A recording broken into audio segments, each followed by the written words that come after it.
Tacoma Power has tips to help you save on your electric bill. A partnership between 2 local museums will help more families get to experience the arts, and an internship program is helping young people get the skills needed to exceed in the workplace. All that and more on this edition of Tacoma Report.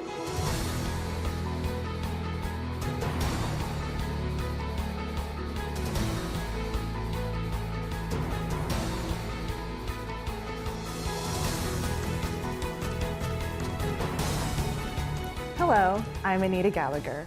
Tacoma Power recently added a new resource center to help customers learn how to conserve energy and save money. John Phillips has more. Knowledge is power. That's the idea behind a new resource for Tacoma Power customers to help them save power and money. The new Energy Saving Center is open in the lobby of the Tacoma Public Utilities office. This is the ductless heat pump. You're asking about that. It's a highly efficient heating and cooling system. Okay. Give you some information there on it. Okay. It's a hands-on, up-close display of a fully functioning ductless heat pump system and a sampling of the latest in LED lighting. It provides a better perspective than just seeing it online.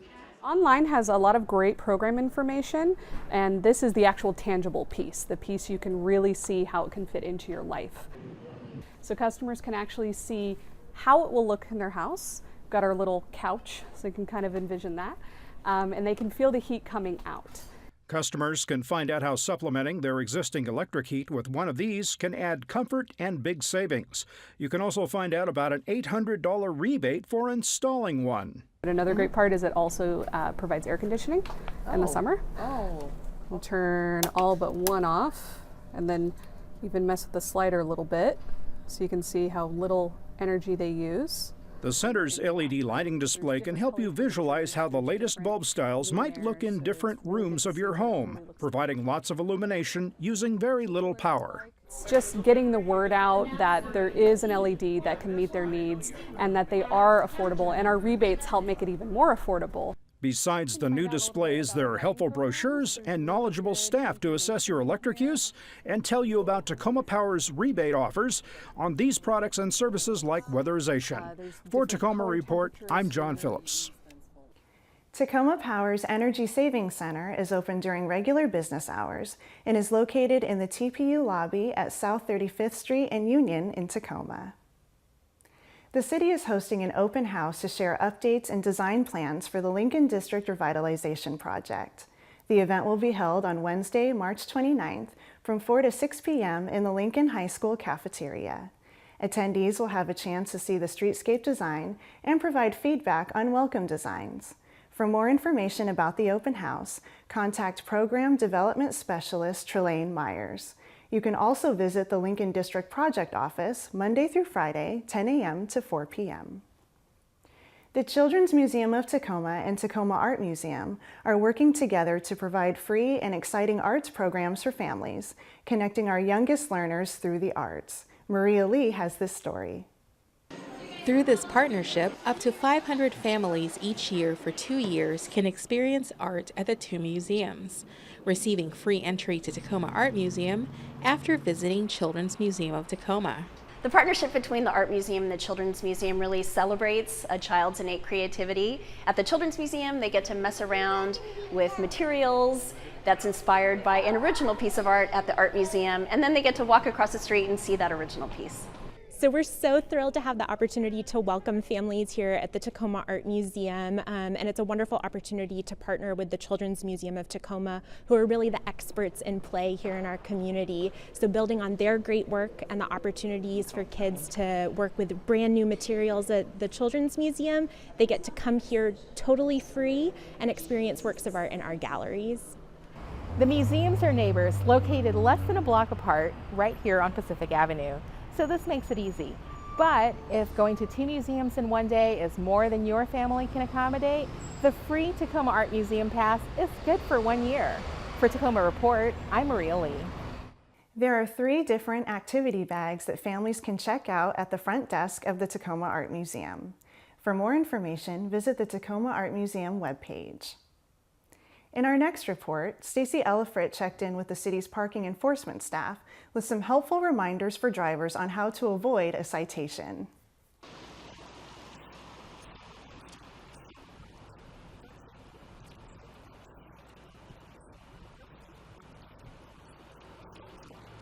there's several things that we want to make sure people don't do. One is park within 30 feet of a stop sign, 20 feet of a crosswalk. We also want to make sure they stay away from that. 15 feet of a fire hydrant, and then 5 feet of a driveway. You also want to make sure that you're not blocking any driveways as well. These are put in place for sightline issues in large part. So for example, if you are pulling out of a driveway, you want to make sure that you can see oncoming traffic as you're pulling out.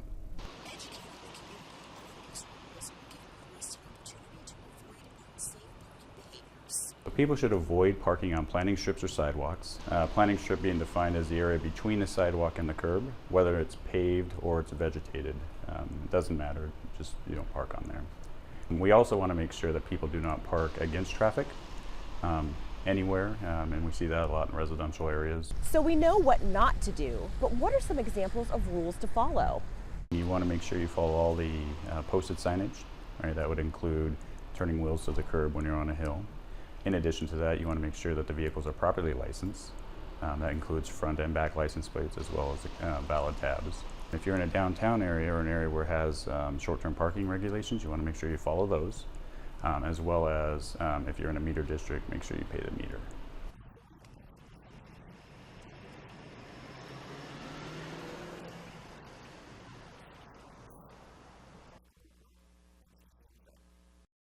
A list of on-street city parking rules and pay station features can be found on the city's website. After the break, I'll be joined in the studio by Mie Aramori from the Tacoma-Pierce County Health Department to talk about smoking and vaping regulations. Don't go away.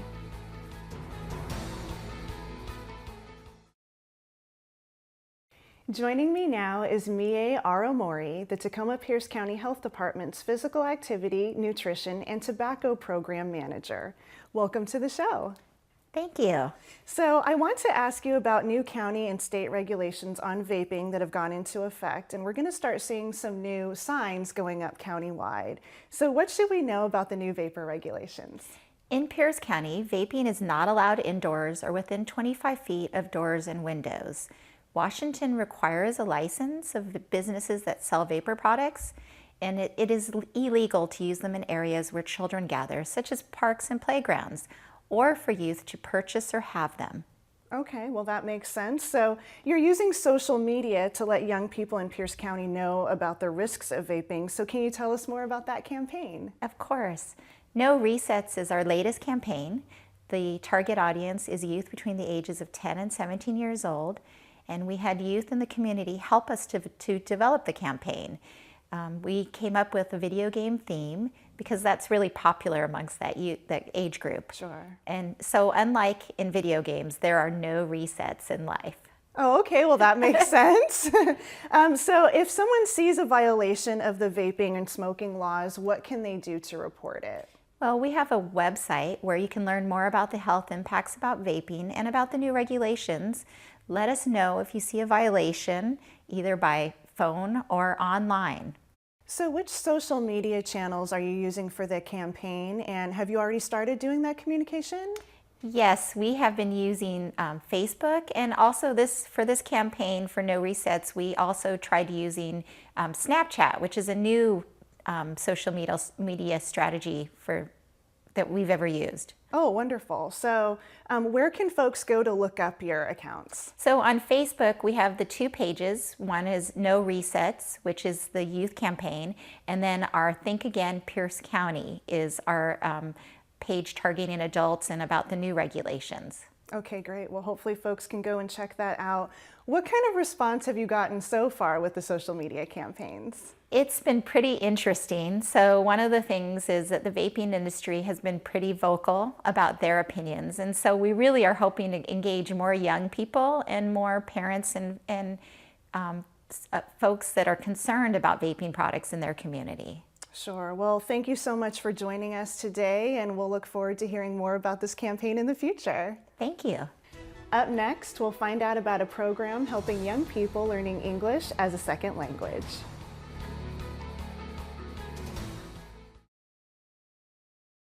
Tacoma Community House provides opportunities for people to help those who are new to learning the English language.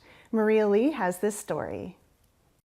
Talk Time, a conversation session between English language students and sympathetic listeners, has been held here at Tacoma Community House for roughly 20 years.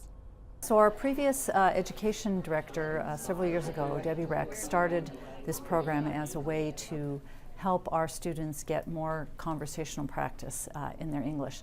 We have hundreds of students here every day who are learning English. By having talk time, they get to have a one-on-one or one-on-two conversation with another person to really just practice conversation and not feel so intimidated in the classroom settings.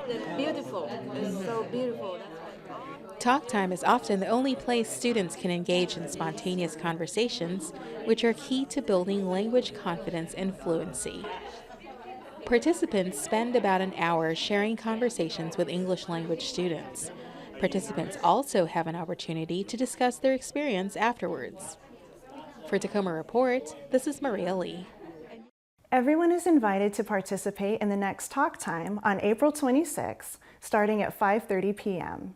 Email Tim Close to sign up. Finding employment is one of life's necessities, but finding that first job can be difficult. Megan Snow brings us a story about a program that is helping open doors to employment for youth. Tacoma Public Schools knows its mission doesn't end when students graduate. Providing comprehensive educational experiences that prepare students to contribute to a changing and diverse world also means preparing them for their next step in life, which for many students is employment. The Next Move is a program sponsored by Tacoma Public Schools that helps juniors and seniors in all of our high schools learn professionalism and employability skills in preparation for an internship in the community. It's related to their interests so that they can try them out while they're still in high school before they make some critical post-high decisions. Well, the Next Move internship has helped me quite a bit in a way that it introduces me to a field full of professionals, which also gets me many connections to this area of expertise. The Next Move program works with students throughout the district each year. For Tacoma Report, I'm Megan Snow. For more information about the internship program, visit their website. The city's Environmental Services Department recently upgraded the control system at a vital treatment facility. Stacy Ellifrit takes us behind the scenes at the city's central treatment plant. The Central Wastewater Treatment Plant is a main treatment facility for residents in Tacoma that also serves other surrounding communities as well. Keeping this plant running at its best is a top priority because of the facility's important purpose. Treatment starts with raw wastewater coming into the plant, and it ends with a clean effluent going into Commencement Bay. Because of that, it's critical we have a very sophisticated treatment process to make sure the wastewater gets treated properly. This relies on, hundreds of pieces of equipment, thousands of devices scattered all throughout the plant to make sure the operators have good data to make the right decisions to keep the plant running. This facility features an advanced treatment processing system. But behind the scenes, there has been a project going on for over 2 years that's working to make the plant more efficient by upgrading its main control system. The project replaced the existing control system. It was over 30 years old. It was outdated. And so now the operators will have an easier time controlling the plant and running the plant. The upgraded system has the capability of automated control, meaning the system software can bring equipment online or offline as needed. It used to rely on a lot of manual control and manipulation by the operators, but by adding automation, it had our operations group work with our technicians to really look at how we run the plant. On a day-to-day basis, you had a different operator running the plant, and so they all had minute differences in how they did that, but to incorporate automation, you had to program this and really standardize everything. Running 365 days a year, this plant is always in operation. By adding increased automation, processes become more efficient, and engineers at the facility can start looking to the next level. The next level of this is really looking at the energy the plant uses and kind of seeing how our process relates to energy consumption. The goal of that is to reduce the cost to run the plant. At this point, we're trying to save every dollar we can, so we can use this new data we're getting to run the plant more efficiently. That's a win for everyone. For Tacoma Report, I'm Stacy Ellifrit. To learn more about wastewater management and other programs, visit the Environmental Services section of the city's website. In our final story, Megan Snow shares what you need to know to keep vegetation within the city's code. The city's code compliance is a responsive system which receives and reviews thousands of code concerns each year. A large number are about overgrown vegetation. Tree branches that are growing from a yard into a sidewalk area, if they're lower than 8 feet, that would be considered overgrown vegetation. Same thing if the branches extend over into the street, we need a clearance of 14 feet height on that. Well, there's several different reasons there's a concern. One would be if it's an overgrown yard, especially if it's a vacant house, it's inviting people to say, I'm neglected, come and do bad things on my property. If a property has overgrown vegetation, it is the property owner's responsibility to remove it or cut it back. Another issue with overgrowth going into a sidewalk or a street is sight distance. So if you're in a car trying to turn into traffic and you can't see because of the shrubbery, there's a life safety hazard there. The city's code enforcement depends on residents to help enforce the city's ordinances to keep the community healthy, safe, and clean. For Tacoma Report, I'm Megan Snow. You can file a concern with the city by calling 311 or at the city's website. That's all the time we have on this edition of Tacoma Report. A great way to find out about the services the City of Tacoma has to offer is by going to cityoftacoma.org. Until next time, I'm Anita Gallagher.